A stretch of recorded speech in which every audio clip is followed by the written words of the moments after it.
অনেকেই স্লোগান দিয়েছে আমাকে বিদায় দেওয়ার জন্য। আমার বিদায়ের পরে আজকে বাংলাদেশে কি অবস্থাটা আপনারা দেখেন। আজকে মেয়েদের সম্মান নাই। মাইকিং করে বলা হয় মেয়েরা বাজারে যেতে পারবে না। মেয়েরা কিভাবে কাপড় চোপড় পরবে সেটাও যেন একটা নির্দেশনা দিয়ে দেওয়া হয়, এবং মেয়েদেরকে ঘর থেকে যেন বের হতে না পারি। আর অনবরত এখন তো ধর্ষণ জন্য একটা মহা উৎসবে পরিণত হয়েছে। যখন আওয়ামী লীগ ক্ষমতায় ছিল, এরকম ইপটিজিং বা ধর্ষণ এটা যখন হলো, তখন সঙ্গে সঙ্গে আমি আইন করে দিয়েছিলাম। এমনকি যে ধর্ষক, তার পরিচয়টাই যেন প্রচার হয় এবং তার ক্যাপিটাল পানিশমেন্ট যাতে হয়, সেভাবে আইন করে দিয়েছি। কিন্তু এই 2024 সালের আগস্ট মাসের 5ই আগস্টের পর থেকে আজকে কি অবস্থা বাংলাদেশে? মেয়েদের সব অধিকার একে একে কেড়ে নেওয়ার চেষ্টা বাস করছে, যেটা সত্যি আমাদের জন্য খুব দুঃখজনক। হাটে ঘাটে মাঠে মেয়েদেরকে অনবরত লাঞ্ছিত করা হচ্ছে। ক্ষমতা এসেছে একজন সুদখোর জঙ্গি নেতা ইউনূস, তার আমলে তো কেউ আন্দোলন করতেই পারছে না। 7 জুলাই থেকে 14 জুলাই পর্যন্ত আমাদের ছেলেমেয়েরা যে আন্দোলন করেছে, বা 15 জুলাই পর্যন্ত আন্দোলন করেছে, কই তাদের উপরে টিয়ার গ্যাস মারা, সাউন্ড গ্রেনেড মারা আমরা তো কিছুই করিনি। অথচ এখন মহিলা শিক্ষক বাচ্চা নিয়ে আছে, তার উপরে গরম পানি মারা হচ্ছে, তাকে গ্রেপ্তার করা হচ্ছে। মেয়েদের কাপড় চোপড় ছেড়ে শালীনতা নষ্ট করা হচ্ছে, ওড়না টেনে নিয়ে যাওয়া হচ্ছে। এই ধরনের অনাচার কিন্তু চলছে।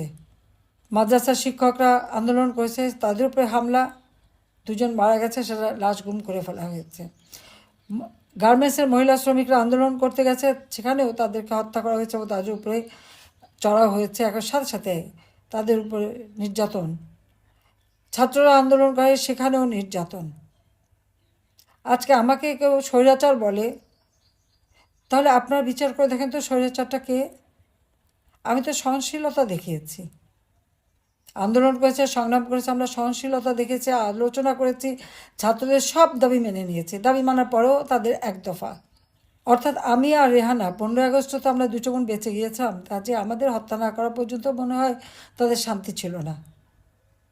কিন্তু রাখে আল্লাহ মারে কে, এটাই তো আমার জীবনে বাস্তবতা। গ্রেনেড হামলা, গুলি, বোমা, অনেক কিছুই তো বাংলাদেশের মাটিতে ফিরে আসার পর থেকে, সে 81 সালে আসার পর থেকেই তো আমাকে এর মুখোমুখি হতে হয়েছে। জানি না, আল্লাহ রাব্বুল আলামিন বারবার বাঁচিয়ে দিয়েছেন, তথা বাংলাদেশের মানুষের জন্য কিছু ভালো কাজ করার জন্যই তিনি এবারেও আমাদেরকে রক্ষা করলেন। কিন্তু আমি যেখানেই থাকি, যত দূরেই থাকি, আমার মনটা বাংলাদেশেই আছে। আর আমাদের নারী সমাজ আজকে যেভাবে নির্যাতিত নিগৃহীত হচ্ছে, আমি তার নিন্দা জানাই।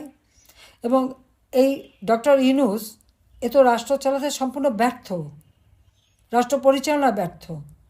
তিনি নারীর ক্ষমতায়নের কথা খুবই বলেন, দারিদ্র বিমোচনের কথা বলেন, কিন্তু কতটুকু দারিদ্র বিমোচন করতে পেরেছে? আজকে বাংলাদেশে যে দারিদ্র বিমোচন হয়েছে, সেই 41 ভাগ থেকে 18 ভাগে নামিয়ে আনা, সেটা কে এনেছে? আওয়ামী লীগ সরকার ক্ষমতা আসার পর এই দারিদ্র বিমোচন হয়েছে। হত দরিদ্রের সংখ্যা ছিল 25.1 ভাগ, আমরা তা 5.6 ভাগে নামিয়ে এনেছিলাম। এবং আমার লক্ষ্য ছিল যে বাংলাদেশের একটি মানুষও ভূমিহীন গৃহহীন থাকবে না। আমি যে আশ্রয়ণ প্রকল্পে ঘর বাড়ি তৈরি করে দিচ্ছি, সে 96 সাল থেকেই পর্যন্ত যাদের দিচ্ছি, সব জায়গায় আপনারা দেখবেন নারী পুরুষের ওই ঘরে 2 কাঠা করে জমি এবং ঘর, সেখানে কিন্তু নারী পুরুষের সমান অধিকার দিয়ে দিয়েছি। এবং যদি কোনো সময় বৈবাহিক জীবনে কোনো সমস্যা দেখা দেয়, তাহলে ওই বাড়ির মালিক কিন্তু ওই নারীরাই হবে, আমি সেটাও নিশ্চিত করে দিয়েছি। অর্থাৎ আমার দেশের নারীরা তারা নিরাপদে থাকুক, তারা নিজেদের জীবন জীবিকা যথাযথভাবে করতে পারুক, সবসময় সেই চেষ্টায় আমি করে গেছি, সেই পদক্ষেপই আমি নিয়েছি। এবং যা বলতে গেলে আমার মায়ের কাছ থেকে শেখা। একটা সমাজের এক দুটি অঙ্গ, নারী পুরুষ, সমানভাবে যদি এগিয়ে না যায়, তাহলে সে দেশ কখনো উন্নত হতে পারে না। আমরা দুপায়ে চলি, আমার এক পা যদি খোঁড়া থাকে, তা তো আমাকে খুঁড়িয়ে খুঁড়িয়ে চলতে হবে। আর সমাজেও সেই অবস্থাটা। কাজে সেদিকে লক্ষ্য রেখেই শিক্ষা দীক্ষা কর্মক্ষেত্রে সব জায়গায় যেন আমাদের নারীদের সমানভাবে তারা এগিয়ে যেতে পারে, তাদের সেই স্বাধীনতা যেন থাকে, সে ব্যবস্থাটাই আমরা করেছি। কমিউনিটি ক্লিনিকে সেখানে কিন্তু সবথেকে বেশি মেয়েরা চাকরি পায়। এখন দেখলাম তাদের বেতন ভাতা সব বন্ধ করে দিয়েছে। কেন বন্ধ করবে?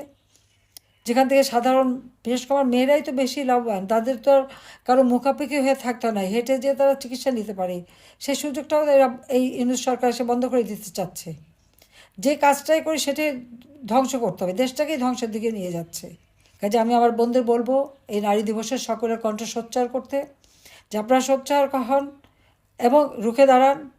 এই অন্যায় অবিচারের হাত থেকে দেশকে মুক্ত করতে হবে, যা থেকে মুক্ত করতে হবে। আর যে লোকটা শুধু ক্ষুদ্র ঋণ দিয়ে মোটা অঙ্কের সুদ খেতে জানে, মেয়েরা কাজ করবে আর সেই টাকাটা সে সুদ হিসেবে কেড়ে নেবে, আর সেই সুদের টাকা দিয়ে তার বিলাসিতা, দেশে বিদেশে সম্পদ, পৃথিবীর এমন কোনো দেশ নেই যেখানে তার সম্পদ না আছে। আর শুধু দেশে তার সম্পদের অগাধ সম্পদ, আর দরিদ্রই থেকে যায়। আর এদের কাজটা কি? এরা দারিদ্র্যকে লালন পালন করে, কারণ দারিদ্র্য না থাকলে তাদের ক্ষুদ্র ঋণের ব্যবসা চলবে না, মোটা অঙ্কের সুদ খেতে পারবে না। আর আমার প্রচেষ্টা ছিল আমার দেশের মানুষ এবং মা বোনেরা মুখাপেক্ষি হবে না, নিজেরা কাজ করবে, নিজেরা উপার্জন করবে, নিজের জীবন মান উন্নত করবে, এবং সেভাবে কিন্তু দেশটা উন্নত আমরা করেছিলাম। বাংলাদেশ বিশ্বে একটা উন্নয়নের রোল মডেল হিসেবেই কিন্তু প্রতিষ্ঠিত হয়েছিল। আজকে সমস্ত অর্জনগুলি একে একে ধ্বংস করে দিচ্ছে। বাংলাদেশ এখন ধ্বংসের কিনারে। জঙ্গি যত সন্ত্রাসী, তাদেরকে জেলখানা থেকে মুক্ত করা হয়েছে। আর আমাদের আওয়ামী লীগ নেতাকর্মী, সাংবাদিক, সংখ্যালঘু সম্প্রদায়, ডাক্তার, কেউ বাদ যাচ্ছে না, পেশাজীবী, তাদেরকে গ্রেপ্তার করে বন্দি, হত্যা করে, একদিকে হত্যা করছে, একদিকে মামলা দিচ্ছে, একদিকে বন্দি করছে। এমনকি আমাদের নারী সাংবাদিক, তারাও তো রেহাই পাচ্ছে না, তাদেরকেও গ্রেপ্তার করা, তাদের বিরুদ্ধে মামলা। চাকরি ক্ষেত্রে যেখানেই আমাদের সরকারি বা স্বায়ত্তশাসিত প্রত্যেক প্রতিষ্ঠান থেকে, এবং পুলিশ বাহিনী, এমনকি সেনাবাহিনীর অবসরপ্রাপ্ত অফিসার হোক আর যে হোক, প্রত্যেকে চরমভাবে অপমান করা হচ্ছে। তাদের বিরুদ্ধে মামলা দেওয়া হচ্ছে, মিথ্যা মামলা, তাদের কারো পাসপোর্ট বাতিল করা হচ্ছে, নানাভাবে মানুষকে হয়রানি করছে। এভাবে যদি সব ক্ষেত্রে হয়রানি করে, তাহলে একটা রাষ্ট্র পরিচালনা করবে কিভাবে? শুধু নিজেরা বসে বসে ক্ষমতার ভাগরুটি খেলেই চলবে? একজনের তো ইতিমধ্যে আঙুর ফুলে কলা গাছ হয়ে গেছে। কাজে এই অবস্থায় একটা দেশ চলতে পারে না। কাজে আমাদের আজকে বোনেরাও নারী সমাজকেও রুখে দাঁড়াতে হবে এবং সকলকে সাথে এগিয়ে যেতে হবে, যাতে করে এই বাংলাদেশটা, আমরা এই দেশের যে স্বাধীনতা অর্জন করেছি, আমাদের স্বাধীনতা সংগ্রামে নারী পুরুষ নির্বিশেষে সবাই কাঁধে কাঁধ মিলিয়ে কিন্তু রণক্ষেত্র থেকে শুরু করে সব জায়গায় সমানভাবে কাজ করে গেছে। কাজে এই দেশ আমরা লাখো শহীদের রক্তের বিনিময়ে অর্জন করেছি। জাতির পিতা বঙ্গবন্ধু শেখ মুজিব আমাদের স্বাধীনতা দিয়ে গেছেন। কাজে এই স্বাধীনতা এবং বাংলাদেশের অর্থনৈতিক অগ্রযাত্রা বারবার যারা ব্যাহত করছে, সেই সুদখোর জঙ্গি শাসক ইউনূস, এর হাত থেকে দেশকে রক্ষা করতে হবে, নারী জাতির সম্ভ্রম রক্ষা করতে হবে, নারী জাতিকে রক্ষা করতে হবে এবং দেশকে এগিয়ে নিয়ে যেতে হবে। সবাই ভালো থাকেন, সুস্থ থাকেন এবং রমজান মোবারকবাদ জানাচ্ছি, আগাম ঈদের শুভেচ্ছা জানাচ্ছি। সবাইকে আমার আন্তরিক ধন্যবাদ। জয় বাংলা, জয় বঙ্গবন্ধু, বাংলাদেশ।